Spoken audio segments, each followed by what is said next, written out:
Despite being 3 games below 500, no one in the AL Central has a winning record right now. It's the opposite in the NL Central, with every team at least 2 games over 500. Standings aside, the Sox are playing some good baseball, and our Josh Frydman caught up with James Fegan to take a closer look at the Southsiders in tonight's Gimme 5.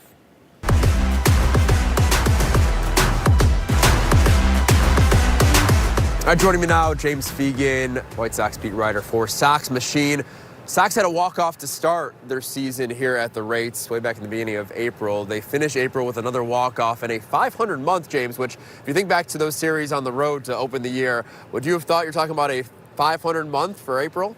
No, I would not. Like, the first couple weeks of the season, didn't look like this team was going to take a step forward, but the starting pitching is, like, as much as, like, they had a walk-off, and obviously Murakami is, Murakami right now, but the starting pitching has really stabilized, and I feel like that's kind of been the underlying, like, ingredient for them to be able to have the opportunity to come back in these games. Like, Davis Martin's pitching like, he's pitching like Davis Martin, but it's like the best results of his life. Like, Sean Burke's really, like, turned things around after, like, a shaky first couple starts. Eric Fetty has really looked like 2024 Eric Fetty, which was the plan all along. Like, so with Noah Schultz coming up and looking pretty great out of the gate, they're really, like, in a much better place to kind of stay in these games and have these opportunities late in games to rally that they weren't getting before when they're just kind of, getting blown out. Is this the Brian Bannister effect still? Is that the pitching infrastructure and then bringing in guys like Fetty and getting more out of, Davis Martin and Sean Burke like you talked about? I mean, his fingerprints are obviously on everything. Like, Davis Martin's, like, kick changes is part of that. And, Eric Fetty kind of getting back to his old delivery is really, like, a part of that as well. And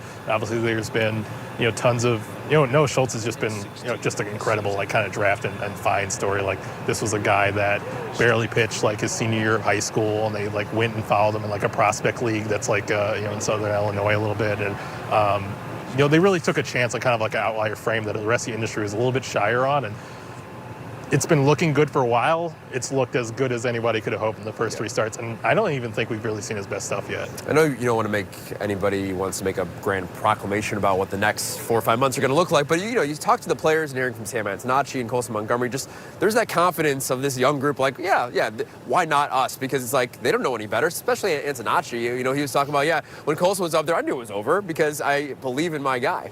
Yeah, I mean, I think Sam Antonacci is going to be saying stuff like that in the next 15 years. He's just determined. But certainly, like, realistically, do I expect them to be in the playoffs at the end of the season? Like, that would probably surprise me a little bit. But no one's run away at the AL Central, and that they've certainly taken a step forward at a team where, like, that's their goal. That's what they're shooting for. They're not just trying to stay in games. Like, they feel like they're not blown off the field with talent by anybody the way that they might have been in 2024. That's how this team should think. All right, what's it been like to cover and watch the Munetaka Murakami effect on baseball, Chicago in particular? And did you ever see, we knew the power was there, but did you see something like this coming from a guy who had been called, God in Japan? We knew that his level of stardom was there, but to follow through so quickly with the acclimation process here in Major League Baseball? I mean, yes and no, because, like, in going through, like, video of him, just for other prospect stuff I was doing in the offseason, we kind of thought, like, there's a lot of swing and miss, but top-of-the-scale power does not grow on trees. Somebody's going to throw $90, $100 million on this guy. So once, like, the rest of the industry kind of backed off a little bit and he slid to the White Sox, like, maybe there are a lot more questions about it. But now he's kind of hit like the guy that I've watched on video from MPB, like, all this point, where, there's a lot of swing and miss, there's a lot of strikeouts, but, like, he's hitting something I've been asking about, like, White Sox pitchers the last couple of days is, like, when you used to see the swings he's had, like, he got out on his front foot in a home run against the Nationals. That happened a couple of times where against the A's where, like, he doesn't get all of it. He's off balance, and it's still going. Like, the home runs that he hit where he gets all of it, like, they're crazy insane. But the fact that he can, like, get fooled and still take it out, that's what, like, has his other teammates, or certainly the pitchers on the staff being like, man, I don't know what I do with that guy. You see a swing like that, and you think I've won the at-bat, and he's still leaving the yard. So it's to see, it's one thing to talk theoretically, like, this guy's top of the scale power. It's another thing to watch it in action where, like, miss hits are going 400 feet. And you make a good point. If that contract started with a 9 or, let's say, a 1 and a couple zeros, I think people will be looking at this differently. But the fact he only got those 2 years and what, $34 million, like it's obviously a bargain. And now there's talk of like, all right, how did the White Sox extend him already? We're only a month in the guy's career. Right. I mean, and generally from a player standpoint, if the team really wants to lock you down during a month, that's maybe like when you're like, maybe my value is pretty high and I need to hit the market. But yeah, it looks like a situation where, you don't think at the time, like, if the White Sox are the only team that's, like, really able to step up, maybe this is a riskier path. But right now it looks like they took a chance that other teams should have taken, and they're really benefiting for it, and they're getting really a bargain. Like, to get the home run leader for $17 million in this day and age, that's not done. Finally, James, the other member of the M&M boys with Coulson Montgomery, obviously the walk-off today, but you noticed, too, how much better he is against left-handers. And just the fact that, a year ago, basically at this time, he was sent back to Arizona to the spring training complex, struggling in AAA. And now he's, I think it's like top 10 in home runs and more over this last, let's say, July to now from last season.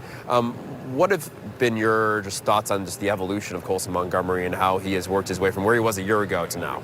The most undercovered guy in a 40 home run pace, you would think. I think like someone who's kind of very much found his identity as a power hitter, and part of that is that he's searching for like his zones. He's hunting for a specific area. Like, I'm waiting for a pitch in my spot, and I'm going to do damage on it. And the big thing, like, yeah, there's going to be some swing and miss in it. He's a power hitter, but like the start of last year in AAA when he got sent down, he's just chasing everything. Whereas right now, like, you'll almost see him take pitches that you're like, oh, he could have fired on that, where it's like he's looking for a very specific spot and he's being very disciplined about it. And like he can go through like at bats where it doesn't click for him, or he can go through the slow start he had to the season. But when he's on, he's going to give you a lot of production in a short period of time, and he's been really like disciplined about that. And he's seen somebody who at the end of the first month looks like a good middle of the order slugger that he's kind of been since he came to the majors.